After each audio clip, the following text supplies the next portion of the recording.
Salam sejahtera kepada Dr. Hasnijah dan rakan-rakan sekalian. Nama saya ialah Luyen Jen, nombor matrik S66177, pelajar sarjana muda perakaunan dengan kepujian.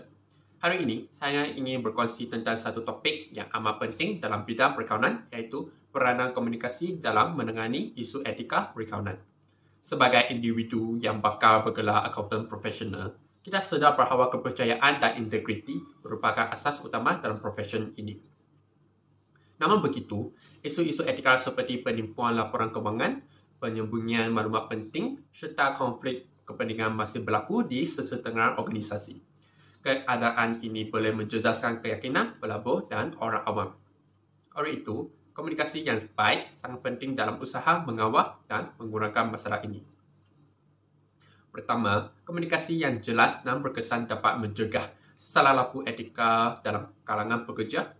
Apabila kod etika dan polisi syarikat disampaikan dengan baik melalui talimat, seminar dalaman atau bahan bertulis, pekerja akan lebih memahami tanggungjawab dan batasan mereka dalam menjalankan tugas.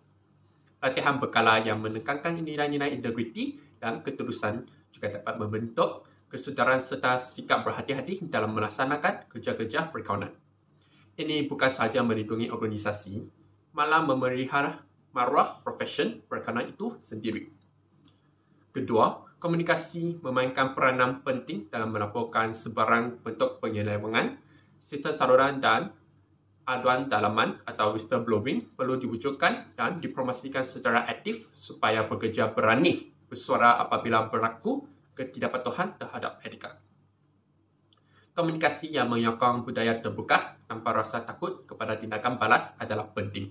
Ini dapat mengelakkan kerugian besar kepada syarikat dan dalam masa sama menjaga reputasi organisasi dalam jangka panjang.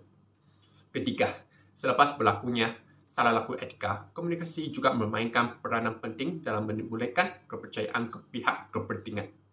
Dalam situasi ini, organisasi perlu memberi penjelasan yang telus, menunjukkan pelan pemulihan yang realistik, serta membuat permohonan maaf rasmi kepada pihak yang terlibat. Langkah-langkah ini dapat menunjukkan bahawa syarikat bertanggungjawab dan serius dalam semula. Jadi, keyakinan bukan sekadar menutup kes. Dalam era digital ini, komunikasi kritis yang efektif menjadi semakin penting untuk mengawal perspektif awam. Kesimpulannya, komunikasi bukan sahaja menyampaikan maklumat tetapi juga merupakan alat penting dalam memastikan amalan perakaunan dijalankan dengan beretika. Sebagai pelajar perakaunan dan pakar profesional, kita perlu menguasai kemahiran komunikasi agar dapat membina budaya kerja yang telus, jujur dan bertanggungjawab. Sekian, terima kasih.